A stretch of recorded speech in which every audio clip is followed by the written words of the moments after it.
Hello, my name is Professor Silvester Carl Henderson. I am music professor at Los Angeles College, which is part of the Contra Costa Community College District, and I'm also president and the CEO of Professor for Life Incorporated.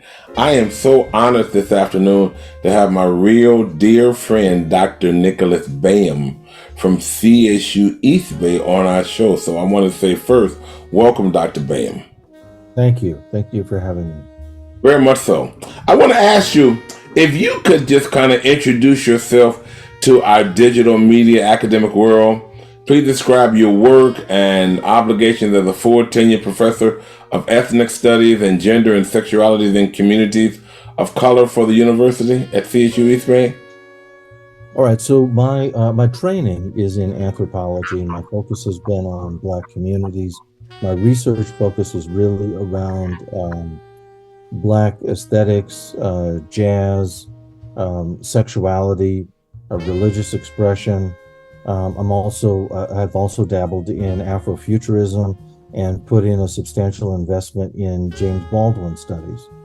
And I'm really very interested in Black aesthetic and spiritual communities that are built at the margins, even within Black communities themselves, and then how they've been able to build a sense of power and politics outside, being marginal entities on the outside, things that both thwart the dominant narratives of a white dominated society, but also thwart the narratives of kind of a what we call sometimes in the Black community sort of respectable Black society.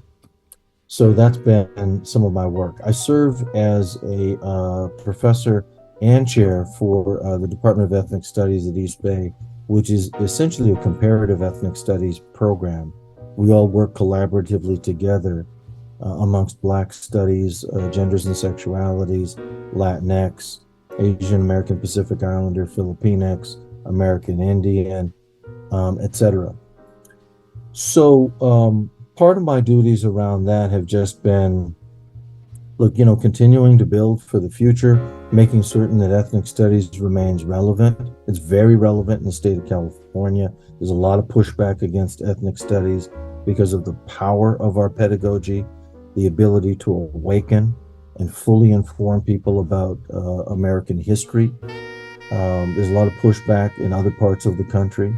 We welcome the pushback. It's largely anti-intellectual and not based in any sense of facts, but we do welcome the pushback, and we're successful in pushing back against the pushback. So that's just in a nutshell. I know we'll get into more of what some of my work is, but it has been about really building out this comparative program, which is at the cutting edge of our discipline right now, these comparative studies. Now, can you tell me what are some of the names of the classes that you teach? I know you teach both undergraduate and graduate courses, and probably conduct seminars and do all sort of things, not only for the campus but abroad as well. But what are some of the specific courses that you've taught that have really, really, truly enjoyed at both the undergrad and graduate level? Yeah, so they're all shaped around the research interests that I have, and they're courses that I've created over the past 23 years. So they range from my modifications of my Black Sexualities course, which for years was my signature course. I teach a course called Jazz Cultures and Communities, which deals with jazz communities throughout the globe and how aesthetic communities have helped to support economies and politics for Blacks throughout the diaspora, including in places that aren't so much composed of persons who were Black or African descended, but people who have decided that they want to participate within that aesthetic in a very honest way. Like, for example, jazz in Japan. Yes. Additionally, I've got a James Baldwin course, Racialized Masculinities course, which is about comparative formations of masculinity in America at different time periods for different groups. Or some of the other, my Afrofuturism course. I have a Hip Hop Nation course, which is, of course, naturally focused on the diasporic influence of hip hop, which still resonates as a cultural initiator throughout the world. So those are some of the courses that I've taught. Those are my signature courses. But I've probably taught just about everything that's in the curriculum for Black Studies at some point in time at East Bay. Now, most of my courses are, in fact, all of them at East Bay in ethnic studies are undergraduate courses because we have only an undergraduate program in ethnic studies. However, I've had the opportunity to serve on master's committees for, say, the Department of Communication and other departments. I've even had the opportunity to do it for students that I've sent to UC Berkeley who still needed, look at Berkeley. It helps to have a brother on your committee at some point to help you through. It's very tough for Black students at Berkeley still. Wow. You know what? I can say from the community college students that continue to talk about how caring and kind you are and how enthralling you are as a professor. And I just remember the lecture that you gave for my students at Los Angeles College. So I appreciate your work and what you've done. I'm wondering if you would explain to our digital audience some of the academic rankings for the California State University, and really, system, what they mean, and how did you become full professor? Because I'm finding out that there are so few full professors that are men of color in state universities, in research institutions, and in community colleges. But there's a lot of lecturers and part-timers, but very few people who are full professors such as yourself. So I wondered if you can explain the rankings and some of the things you had to do to become full professor. Yeah, so this is also related to the comment that you made where you said, okay, well, you have students who appreciate some of the ways in which I teach. Let me just first say that that higher ed is a system that is sort of embedded through and through with whiteness, and that hierarchy and rankings are an aspect of whiteness. So is grading. I don't believe in hierarchy. I want students obviously to respect the fact that I've earned what I've earned, but I don't believe in hierarchy. I don't believe in rankings. I actually do now more explicitly forms of what we call ungrading. In other words, I've now explicitly moved to having my students self-grade, provide their own grades in class according to my rubric, because I don't want to teach with fear. I've never taught with fear, but now I'm just doing this in a much more formal way, getting rid of as much fear and hierarchy as possible. I don't want students to be afraid of me, okay? I want you to know that I'm not a gatekeeper. I'm not here to prevent you from getting a degree. If you're willing to do the work, I'm going to do everything I can to get you over the finish line. And now I'm doing even more with this sort of self-grading system. Now, as far as the ranking, you're absolutely right. There are a lot of Black professors, men and women, and there are differential impacts for Black men and for Black women. And there are certainly differential impacts for non-binary, queer, and trans Black faculty too. So I'll speak to all of these. For example, as a Black, first of all, from the perspective of myself as a Black cis male, hetero cis male, the rankings are, you come into the system as in the tenure track as an assistant professor. You remain that for 6 years. Now, the only thing below that are lecturer faculty. And lecturer faculty are entirely contingent faculty. Some of them have 3-year contracts, but many of them, before you get a 3-year contract, you're just at the mercy of the university. They can drop you at any moment. 3-year contracts will give you entitlements to courses until a tenure track professor takes that course away from you. But your entitlement can't be taken away by another lecturer. It's still not much of a contract because you're talking about 3 years at a time being evaluated and then that contract potentially being renewed or not renewed. So above that, you've got the tenure track. Start as an assistant professor, get hired as such in the tenure track. It takes 6 years in the Cal State system with a review every single year to be retained and then finally to be promoted, given tenure, and be promoted to the rank of associate professor. From associate professor to full is a 5-year stretch. You're not evaluated every 5 years. You're evaluated in the 5th year. In the 5th year, you apply, and some people don't. There are Black professionals who just don't apply. Okay, they've got tenure, they stay associate, they don't apply because of the politics of it. They feel like they're not going to get it. I got it in a timely fashion. I did not have to wait for it. My strategy for that was, I know that I'm going to do everything that's required in order to qualify for tenure, for associate, for full. I know that. How am I going to protect myself from being undermined? What I did was quite simple. I hired a lawyer. I had started paying on a retainer for an attorney even before I came to East Bay. And by the time I got into the tenure track, I had hours of court time on retainer already set up. I also viewed my tenure documents, my portfolios, as legal documents.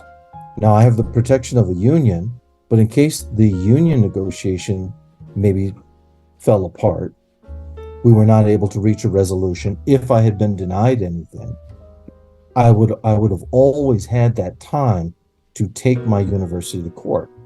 Now, they often will come at people because they assume you don't have the money to afford a lawyer. That's right. So the other piece of what I did was I had a few friendly people that I knew who were in upper administration. I had at the time an associate provost and then a provost later who I knew. We were friendly. We got along very well. I let them know I have a lawyer. I knew that this person would talk. And they communicated in the upper level administrations what I wanted them to communicate. I'm not the one. You can pick on somebody else, but this is not the one. He has the resources. He's been saving for the resources to do this. So yes, that is kind of a combative, contentious space, but I learned from my father's experiences in business, from my grandfather's and my grandmother's and my mother's. My mother was a public school teacher who was on strike almost every other year in San Francisco Unified. I learned what the business is like and what it's like for people of color. Now, for Black women, it's even more difficult. So we've lost Black women. The Cal State system is relatively fair, but we've lost Black women on very small technicalities. Things like, for example, there's an intersectional bias against Black women in student evaluations of teaching. So Black women are often downgraded by students. When a Black woman is then downgraded by students, this is taken into account in the tenure evaluation. Now, students often say, I learned a whole lot. I just don't like her. Why do they say that? For the usual reasons. You have a Black woman in front of you who knows more than you do, who has authority, and who commands the subject, and that's offensive. That's even offensive for other Black people, especially sometimes young Black men who can't handle a Black woman who knows her stuff. So they downgrade her. Then that shows up in the evaluations of her teaching and can stand in the way of her getting tenure. We've changed that at East Bay through the latest, throughout the CSU in the latest collective bargaining agreement. And then as far as when we get to queer and trans and non-binary faculty, I know Black faculty who are queer and non-binary who simply don't tell anybody and keep their private lives to themselves for a significant portion of time. I also know that we typically do not hire trans faculty of any kind. It's very rare, even in California. You can count the number, or at least I can count the number of trans faculty that I know on my campus, which is in the East Bay in Northern California. And none of them are Black.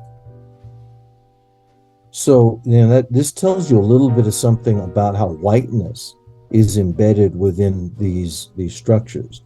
It's very easy to find a Black person who is a professor who has not achieved the rank of full professor, who knows more than a white cis hetero male who's full professor and knows nothing about their topic.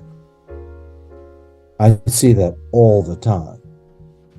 Wow. So, for those who think that higher education is a safe haven for kind of liberal progressivism, I'm going to quote my colleague at CSU LA, Dr. Molina Abdullah, who says, "Let us not forget about liberal white supremacy." We do have that embedded in our system. Wow. You have just opened up a lot of conversations, which brings me to my next question.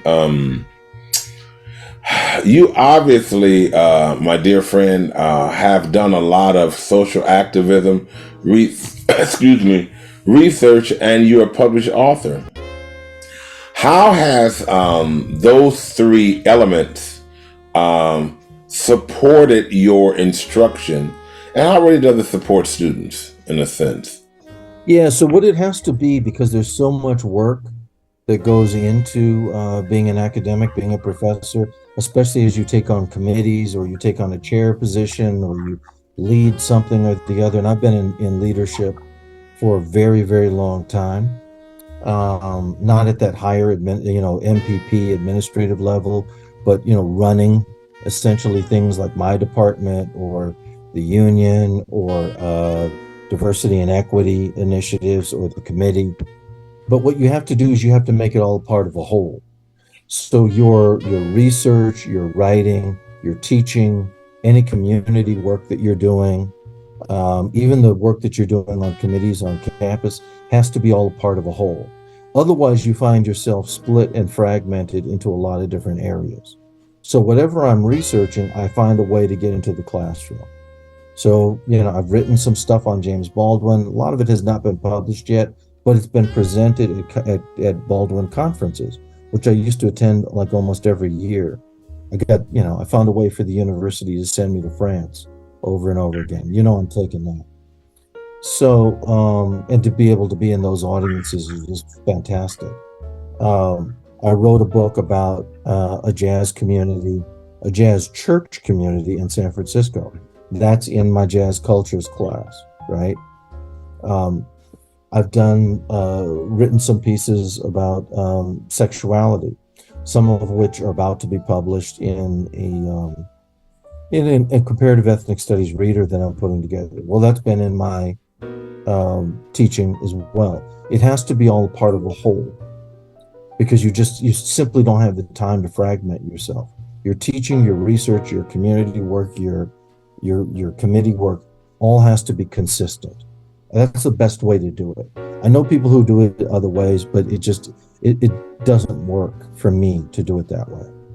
With all of your impact that you've made, not only at your campus, but throughout the state, abroad, and with your thousands of students, who influenced you to want to become a college professor?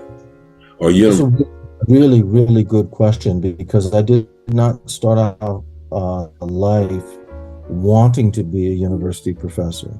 I actually wanted to be a lawyer, and which makes sense when you talk about me getting a lawyer. Right? I understand it. I actually did a year of law school at Berkeley because I went that far in it. I was a political science major in college, and then I went to law school. I went to University of Chicago, and then I went to Berkeley for a year at law school. It was probably the worst year of my life for a lot of reasons.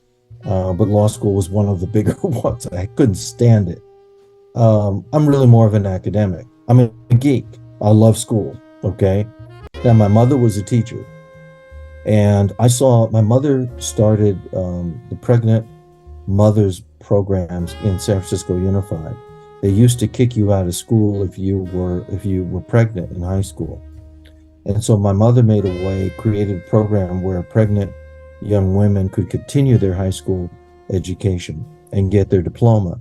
And then she also created a program that created a school to career pipeline so that you could then get a career even if you were a single mother. That had a tremendous impact. And I remember as a kid, I used to be my mom's bodyguard, and we would go to Visitation Valley in Hunters Point and visit her kids, and she'd be checking up on them to see how they were doing and how things were going on the job and were they wrapping up school or whatever. That seed was always planted. But then when I was in college, I went to University of Chicago, which was a great book school. It really pushed Black thought to the margins. I think there were only 2 books that I read in 4 years that were written by Black people. One was obviously Du Bois's Souls of Black Folk, and I think the other one was Booker T. Washington's Up from Slavery. And that was it. We might have read Douglass at some point, so maybe there were 3, okay? So, but beyond that, I acquired a lot of knowledge on my own. But I ran across a professor who was Black. Turns out that he was the first Black professor in the College of Letters, Arts, and Social Sciences at University of Chicago. And his name was Dr. James Bruce. He was a Southerner who had gone to, he'd been in World War II and he stayed in Germany, fell in love with the German language and with a German woman, as was happening for Blacks. German women were fascinated with Blacks, especially because the white soldiers told them that Blacks had tails. So, of course, the German women were like, kind of want to experience a man with a tail. So he fell in love with that and he became a professor of German. I had no interest in German, but I took his class. I almost wound up double majoring in German because I could not stay out of his classes. I gravitated to him and was always in his office hours, and he was always encouraging me. And he was just a really powerful person.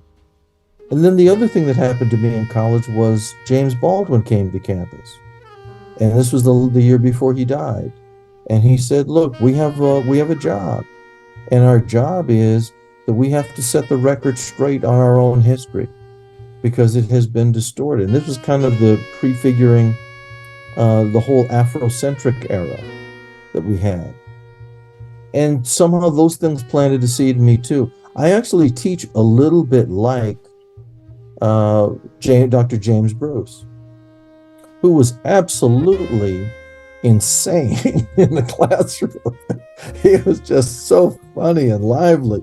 He would come into the classroom, and he had a much better memory than me, but he would come into the classroom with these pages of from German novels that he had memorized because he had a photographic memory, I believe. He would walk in, he'd be, reciting in German, and he'd just be going on for 5, 10, 15 minutes, reciting, passionately. And I was like, this brother loves what he's doing. And I think a part of me always said, what if you did something in your life that you absolutely loved every single day? You get up and you love it. Well, guess what? It's not work. It's not work. And I do love teaching. I do love when you close that door and the magic happens. The rest of it is nonsense outside of that. The politics of the university are absolute nonsense. But the interaction with students, fantastic. Wow. One of the things I really love about you, my friend, is that you're such a caring person and you have such a unique way of being caring in an activist framework. And I like that because so often what happens is, especially people of color, they are afraid to speak their truth in white institutions. And I like the fact that you're not afraid to speak your truth.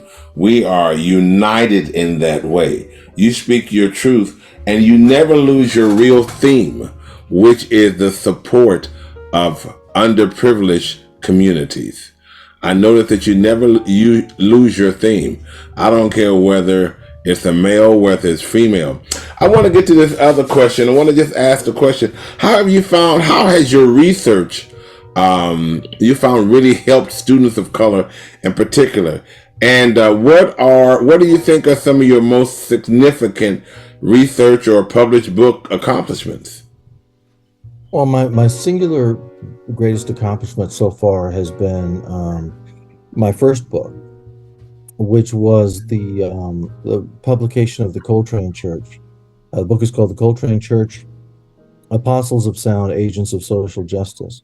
This is based off of my dissertation about the Coltrane Church in San Francisco, and it's a special book for me because it fuses together all the elements of my life. I was raised in the Black church, Pentecostal church, actually, by my mother. I'm not a Pentecostal, but my mother was, and I did that for 18 years.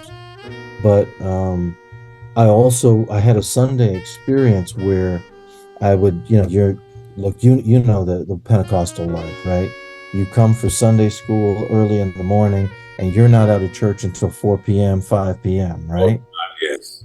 Yeah, and they were also serving like a fried chicken dinner at the end. You just are never getting out of church. But then when I got back home late at night, my dad, who was I don't know if you'd use the term fallen or lapsed, but he had rejected the Catholic Church because of the racism in the Catholic Church. My dad, who was a musician, would then say, okay, it's time for us to get in the car. And he would drive me out to Tower Records in San Francisco, down at the end of Columbus. We'd buy a record, we'd come home, and we'd sit there and we'd do repeated listings because he was trying to teach me how to listen to the music. I was also studying guitar. I still play guitar. And he would teach me what to listen for in jazz. So my days on Sunday were religion and jazz. Well, what does the Coltrane Church fuse together? It fuses together religion, and the Archbishop and founder of that church grew up Pentecostal as well, religion and jazz. And so it was a natural space for me. It helped for me to fuse together the two influences of my mother and father. So it's a special work for me because I still love this community, and a lot of my activism, I do think I could be a more involved activist, but a lot of my activist work has been with them. And they've been involved in things like the fight against foreclosures, the fight against environmental racism in the Bayview Hunters Point. Also, they were part of that initial Oscar grant movement that then later morphed slowly but surely became Black Lives Matter. So it's a special book for me for that reason. And my next book was on podcasting. I feel, I got into podcasting, so I decided to write a book about it. I have an upcoming book, which is a comparative ethnic studies reader that is designed to meet the needs of the California K-12 mandate for ethnic studies, as well as the CSU mandate for ethnic studies.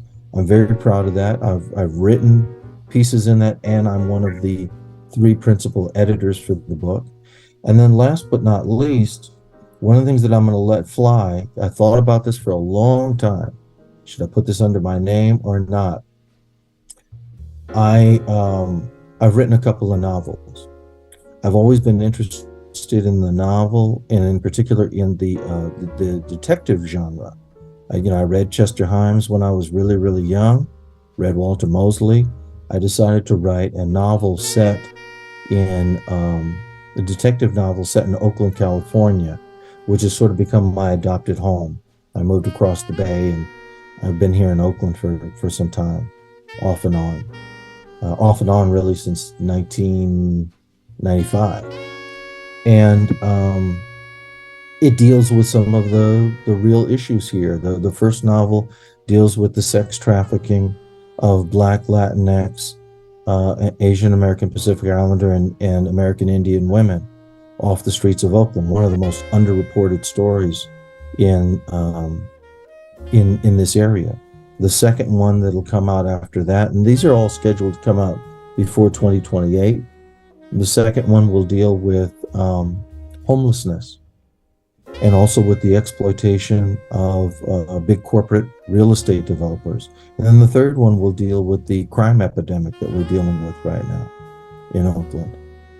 So I kind of want to hit some big issues that I get concerned with in the classroom. You see how it still feeds into, what I do in the classroom. I kind of want to hit some of these big social, cultural issues that I live with right now. Well, education is about the world and about what's happening in your communities and what's happening in our lives, and what's happening in all around the world. You know what? You've hit on so many different issues and so many different concerns, I should say. But for you personally and professionally, what are some of the extreme challenges that you face as a man of color in the CSU system? I mean, the extreme challenge, you sort of alluded to one of them. The extreme challenges, so you gave me kudos for standing in my truth. You pay a price for standing in your truth. I don't think there's any question about it.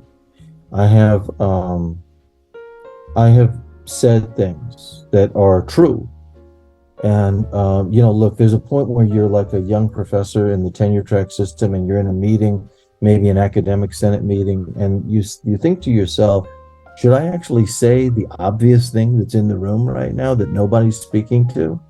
Or should I just play along with the game?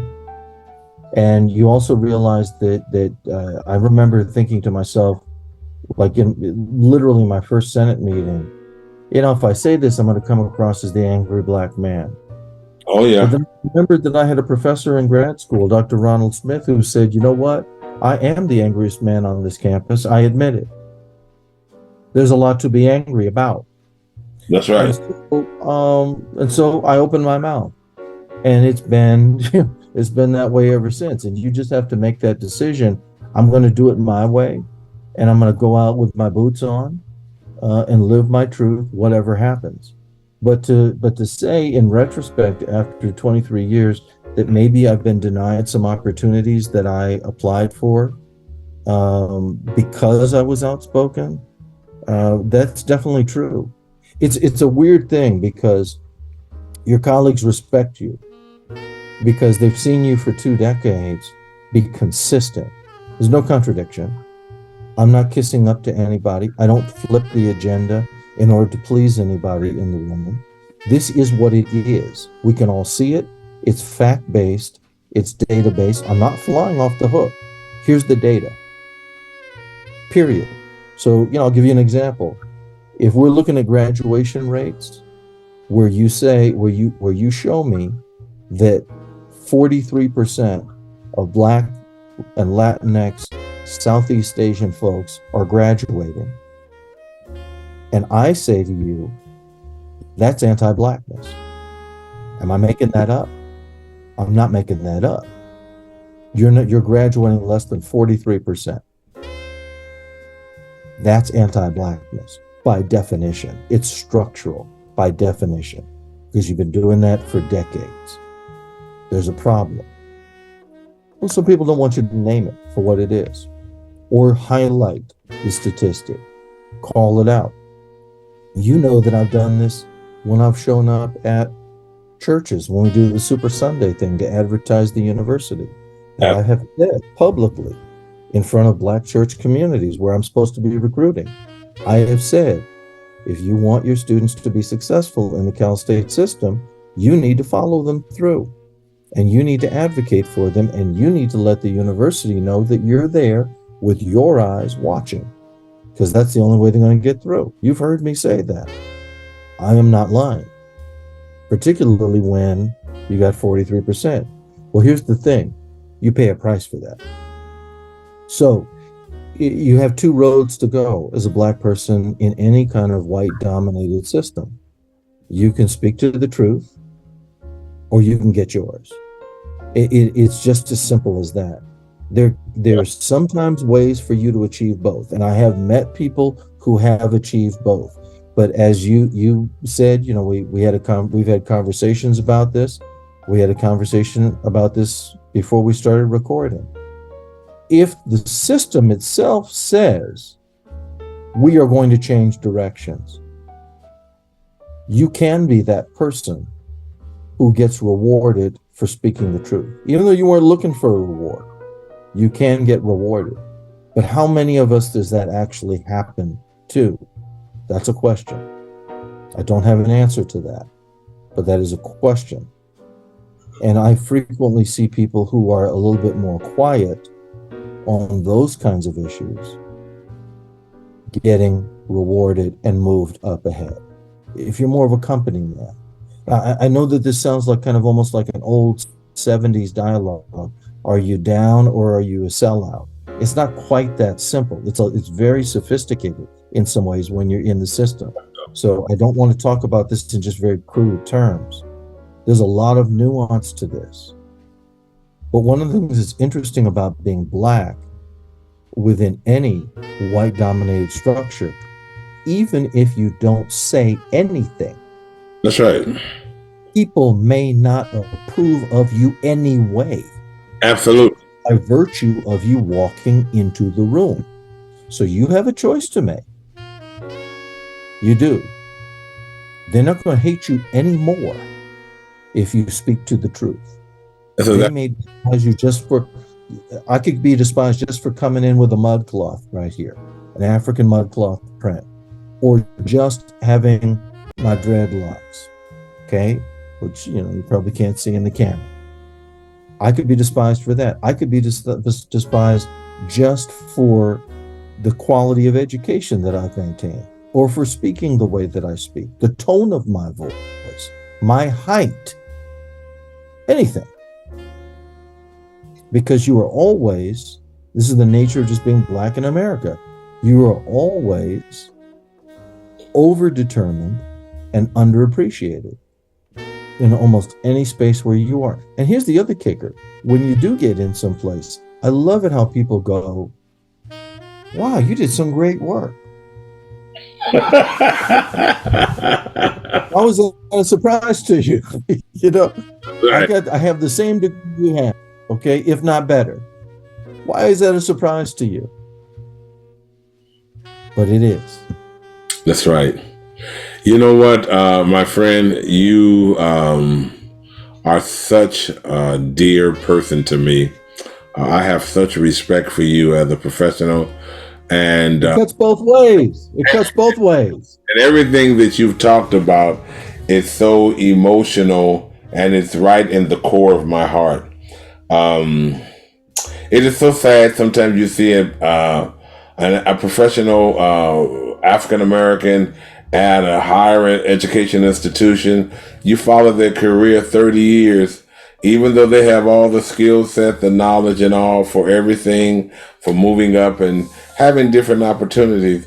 If you generally follow their entire career for 30 or 40 years, whatever it would be, they're in the same spot. And someone says, oh, they don't apply. But one of the things that I've noticed, especially for all the different systems I've worked for, of which Contra Costa Community College District has been the longest, is just that, people write a whole bunch of mess on paper. That stuff doesn't mean anything. It's just there just to read it. But in terms of activating equality, fairness, and equity, zero. Yeah, I'm with you. Zero. All that stuff is just written down, it don't mean anything.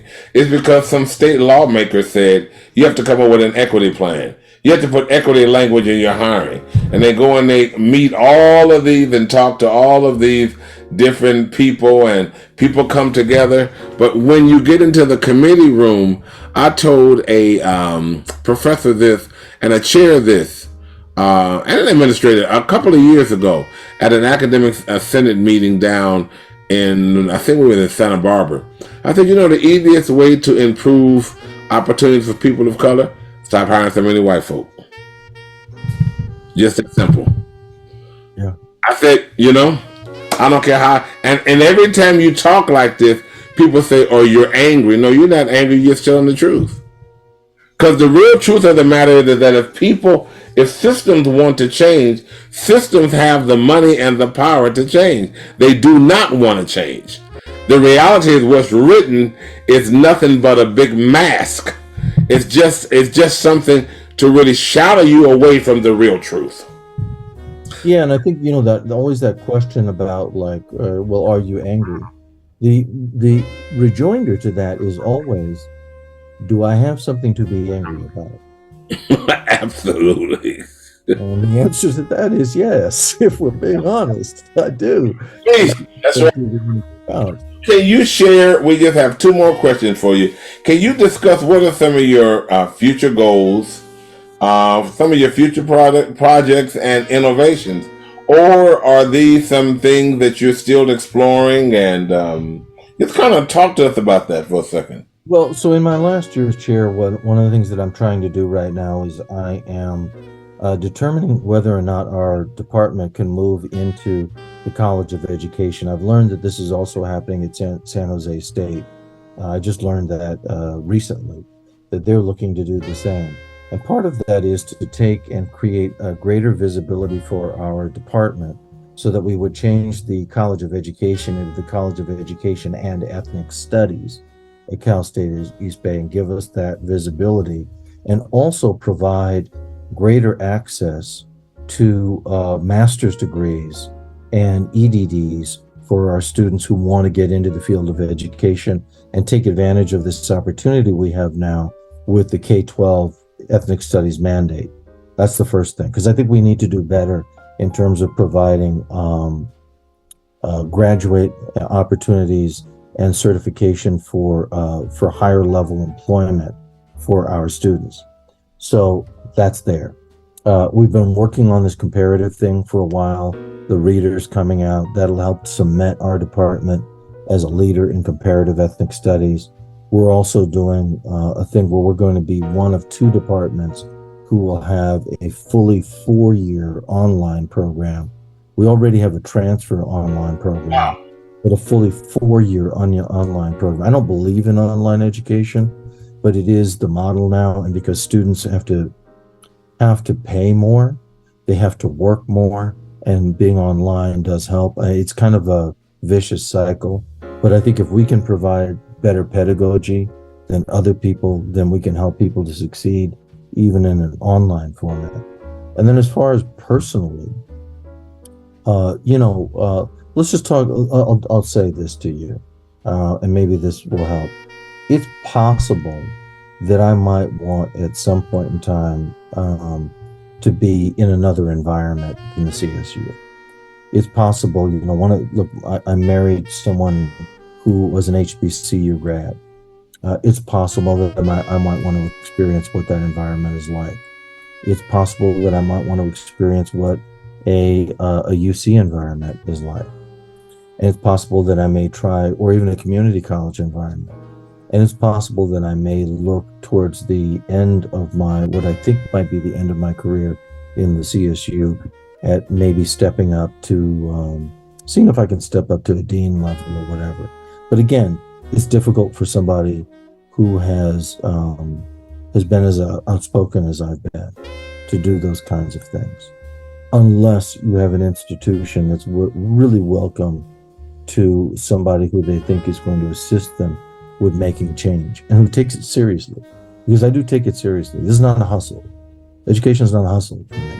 I haven't spent 23 years of my life hustling. I don't believe in that.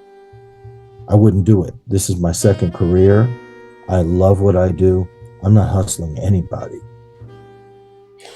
Unfortunately, Dr. Baham, most academic institutions of higher education reject diversity of thoughts. They reject honesty. I know. But you share a diversity of thoughts. You share innovative concepts. You have taught thousands of individuals to create a greater skill of intellectual capacity, really, to help them to think. And one of the things is just that in many respects, you are a giant in social activism because you really do have a love and a care for the community, people of color, underprotected classes.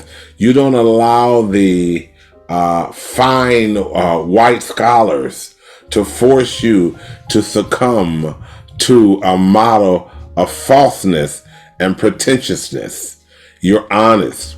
Do you have any thoughts before we end and I give my final comments that you would like to share just about you in general or your ethnic studies department? I'm your ethnic studies area and gendered area at your university. I'm so grateful to have had this opportunity to interview you because I find you to be enthralling to me professionally, and I find that your story and your passion is one that many, not only locally but nationally, should hear. Would you like to share? There's a lot more I could say about our department that I'm proud of. Things that we have done that I think that other ethnic studies departments have not yet done, including the genders and sexualities component that I co-created. I think we were the first to do that, leading in comparative ethnic studies. But I think what I'd like to end with is that we've talked a lot about academia. I think it's important for anybody who's watching this who might consider getting into academia that I'm not by any means discouraging folks from doing that. You just have to, like in anything else in American society, you've got to toughen yourself to dealing with some of the nonsense that's out there. The other thing that I would say too is, and I haven't been great at this, but I'm getting better at it every day, work-life balance. One of the things that I learned when I was doing a leadership conference for the American Association of Blacks in Higher Education, the Leadership and Mentoring Institute, who I credit a great deal because I got some real wisdom from them, is, the amount of people who came in and who were leading that program and who said, no matter what your station is within higher ed, and no matter what you're paid, even if you're paid hundreds of thousands of dollars at some point in time in a high administrative level, your job does not define your life. When you get to the point where your job completely defines your life, you're in trouble. That doesn't mean that you don't do everything that you do in your life, but I have a life outside of academia. I have a wife, I have a son, I have a sister, I have family, mostly family on my wife's side because my family is very, very small. I have a life. I have friends like yourself. I enjoy them and I live. And I think one of the things to always keep in mind is that in spite of what they tell you in this country, because we're out of balance in this country, you want to work to live, not live to work in this country.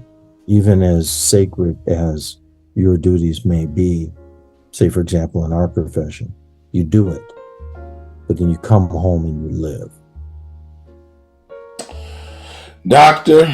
Nicholas Bam, my dear friend, thank you for those final words of wisdom.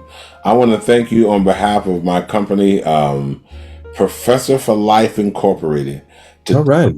time to share your philosophies and your perspectives, not just about CSU East Bays, but about the academic academy, some of the positives and some of the challenges.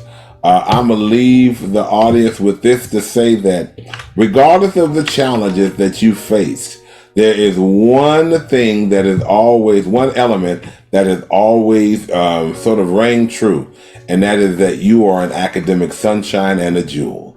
And so are you. I've students before too, which is great. That's right. I send students to me. It's great. I love you. I thank you. Please share a hello to your lovely wife and family, and we'll be talking soon. All right. Thank you. Thank you. God bless you now. God bless you.